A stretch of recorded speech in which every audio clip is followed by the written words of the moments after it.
Now, capture the flag, although it's a respawn game type, we have seen teams who are good at hardpoint aren't good at capture the flag. And it's one of these things, it's difficult to tell because it's very much of a team game type. If you pull the flag, you've got to have the setup. You can't just have one guy worrying in a hardpoint like you would do on hardpoint.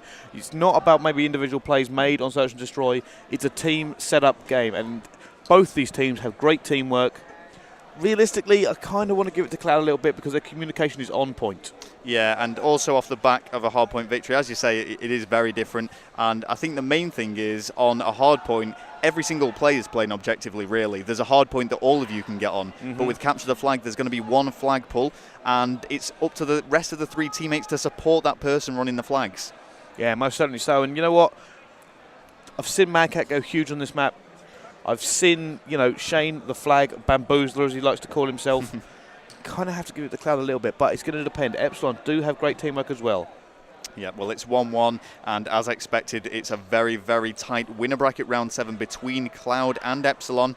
It's going to be hard to call, but they are playing for a top 3 placement here at the Turtle Beach Call of Duty Spring Championships here at EGL9. We are going to jump straight into this game now, and we're going to start off with Cloud.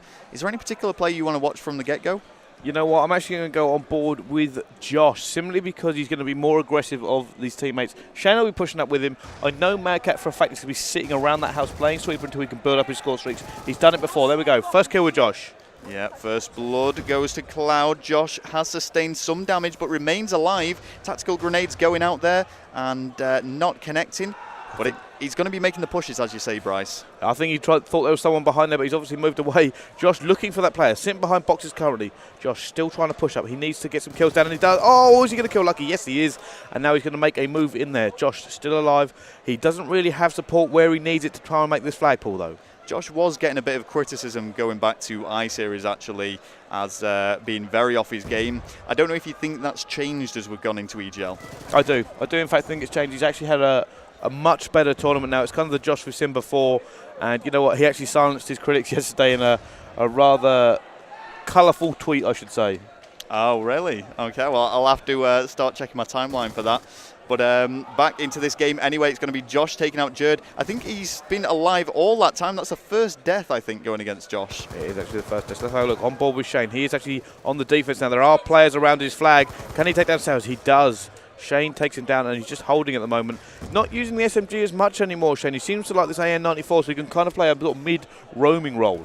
Yeah, the AN-94 has really come strong into competitive play now. It is a fully automatic assault rifle, and it does vary a lot from the M8, which is, of course, just a 3-burst. So, as you're saying, Bryce, it does just allow for the better positions when in close-quarter combat.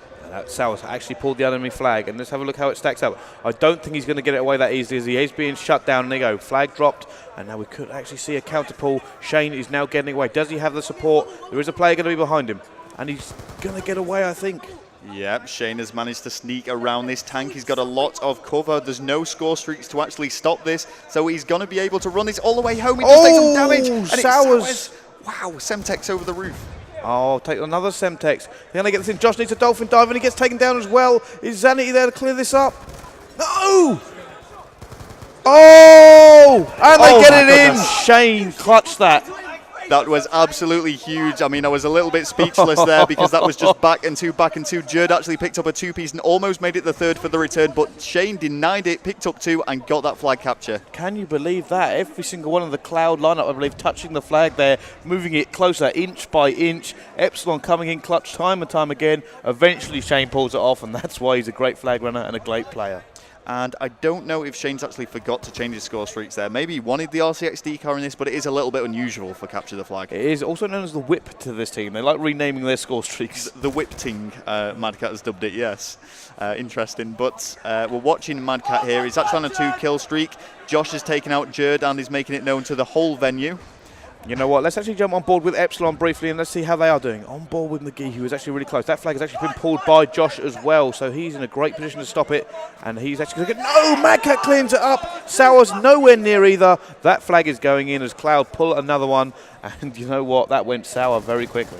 Yeah, Cloud actually 2-0 up fairly early on as well. I mean, capture the flag on Black Ops 2. You don't particularly see big flag captures. I think the score streaks... Not anymore. It used to exactly, be yeah. huge. But the score streaks, they play a big part in actually stopping that from happening. So it's usually only 2-0, 2-1 score lines maybe. So to be 2-0 up already in just the first half is very, very impressive. Yeah, most certainly is. They still got a bit left on this, but I don't think we'll see another one. I think they're quite happy to dig in, maybe a bit more aggressive the next time. They seem to have this strategy: just send out Josh, get him near there, or maybe Shane occasionally, and just let Madcat. Madcat is a sweeper role. He keeps sitting back, just clearing up everything he can, trying to build up some score streaks. Zant is their mid-range guy, and obviously Shane's floating a lot. Yeah, Madcat, he does play very intelligently on Call of Duty. He knows exactly where he needs to be, exactly where he needs to be pushing, and he does really anchor the team. And it's allowing his teammates to make these pulls. He's giving that supporting fire, which is allowing the likes of Shane to actually get that all the way home.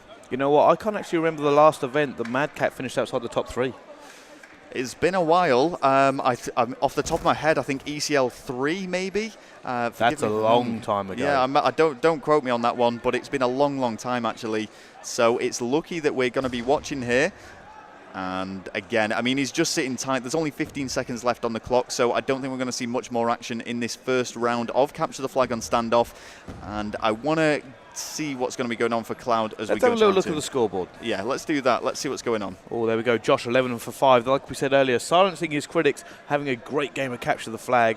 And you know what? They are going to be pumped. This is what I talked about earlier. They are pumped. So they'll probably take this Capture the Flag now. I can't see them throwing it away. No, I mean, it's whether they start playing defensive or not. That's the question. I don't think we're going to see that. Not initially. Madcat will. I think they're going to keep sending Josh forward. And the other two are just going to be like screening. I think they're going to be mid-map. They're going to be map control. Madcat will do whatever it takes to get the win. I mean, a victory here guarantees a top 3 placement as a minimum.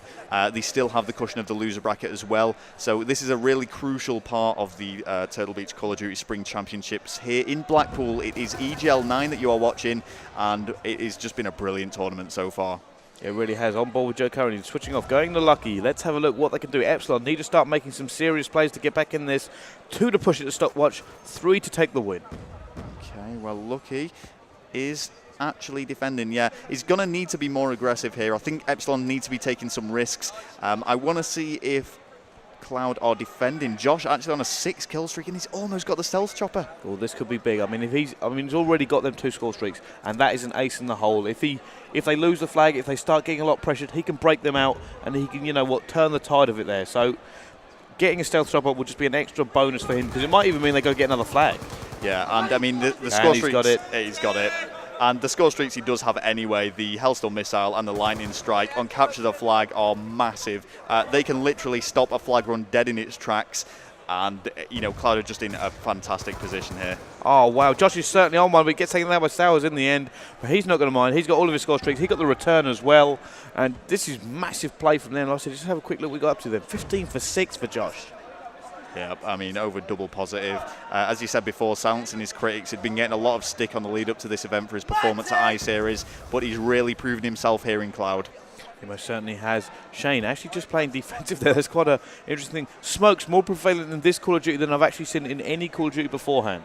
Yeah, that's true, and I think that's in part due to the tactical masks, the likes of that basically make some of the tactical grenades pretty useless, but there's no real defense against the smoke grenade.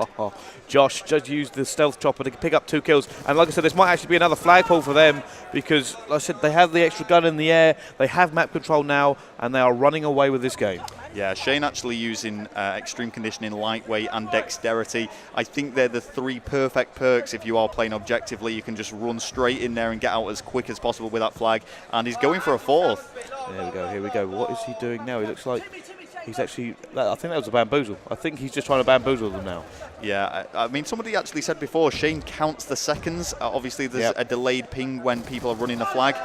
So he tries to go back and 2. I think this is game over in Cloud. No, I mean, there's 2 minutes 30 left on the clock. Oh, Shane! But he is going in so much, and you can hear the boys as well. They are pumped. We've said this before. Such a loud team, this Cloud lineup. And Shane, what a flag run. Like I said, he's known as a great objective player, and this is why. What kind of man can count the seconds of a flag ping, concentrate on awareness, positioning, and still react like that? And, of course, he's got all those score streaks as well. He can't drive, though. He definitely can't drive at all. He's going to take his time with the whip ting and see where he can get with it. I don't think I can call it the whip ting and not laugh. It's just Mad Cat's creativity. I love it. Zanet is actually picking up kills now with the Hellstorm. It's just score streaks raining from the sky, and Epsilon are in a world of pain as it goes 5-0 now to Cloud. It is, and they still have all of their score streaks as well, and it just looks like they are taking it easy now. They're on a roll, and like I said, they're snowballing. It's just so easy for them. Yeah, I mean, Epsilon aren't giving up by any means, however improbable it may be. We're going to see Josh actually get the flag return, and we're probably going to see a little bit of defensive play now. I'm actually just going to quickly flick through all of the Cloud lineup. Zanny! Zanet is on a 9-kill streak. He's got his score streaks. Josh has his score streaks. We've got Shane has his. Shane. Oh, Mad Cat's the only one without any, but he's probably used his. Yeah, quite possibly, because all of these players have been on fire. We'll bring up that scoreboard once more just to highlight Josh's 21-9 over double positive for his team. 2 captures, 2 returns. He's been playing absolutely fantastic in this capture the flag.